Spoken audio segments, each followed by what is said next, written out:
Qu'entendez-vous changer en matière de politique pénale? Les réformes en profondeur du Code de procédure pénale et du Code pénal sont urgentes.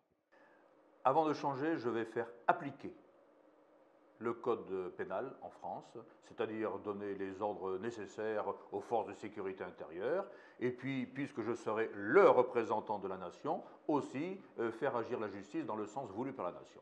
Bien. Au-delà, il y a effectivement des choses à changer en France. En particulier, il faut revoir les réformes de Mme Taubira, n'est-ce pas, qui a privilégié l'insertion sur la punition, parce que la première fonction de la prison, par exemple, est de punir. C'est sa première fonction. Donc il faut commencer par cela et ensuite, mais ensuite seulement, penser à l'insertion. J'y pense vraiment à l'insertion des prisonniers. Ce sont des êtres humains comme vous et moi.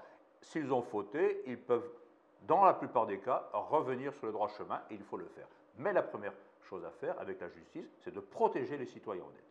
Mon général, que pensez-vous de la question royale sans vouloir chercher à blesser aucun publicain par ici? Il n'est dans mon intention de blesser personne, mais je crois que la question royale n'est pas aujourd'hui la question pertinente.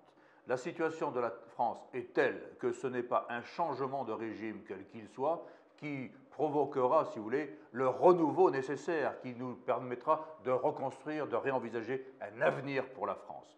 Je me suis engagé dans un projet pour rebâtir la France dans les conditions d'aujourd'hui, en blessant le moins de monde possible et en tenant compte le plus possible des réalités. Ceci étant, lorsque nous aurons institué le référendum d'initiative populaire, si la nation qui est souveraine décide de se donner un roi, personne ne pourra et n'aura le droit de s'y opposer.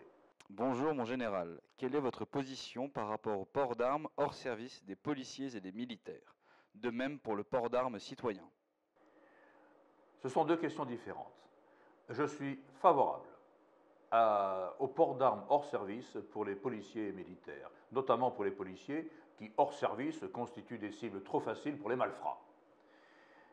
Par contre, pour le port d'armes des citoyens, c'est une autre affaire. Autant on peut envisager le port d'armes défensives et non létales, étant donné l'évolution de la sécurité intérieure, autant je crois que le port d'armes létales n'est pas une bonne chose, parce qu'une société surarmée est une société surviolente. Il n'y a qu'à voir l'exemple américain.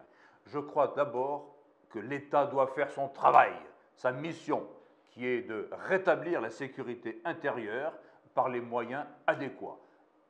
Lorsque ce sera fait, la question ne se posera même plus du port d'armes pour les citoyens. Général, est-il possible de revoir la loi Guesso et laisser les historiens faire leur travail au lieu de s'en servir pour faire des procès d'intention victimaires? La loi Guesso, on la supprime, comme d'autres d'ailleurs, loi liberticide.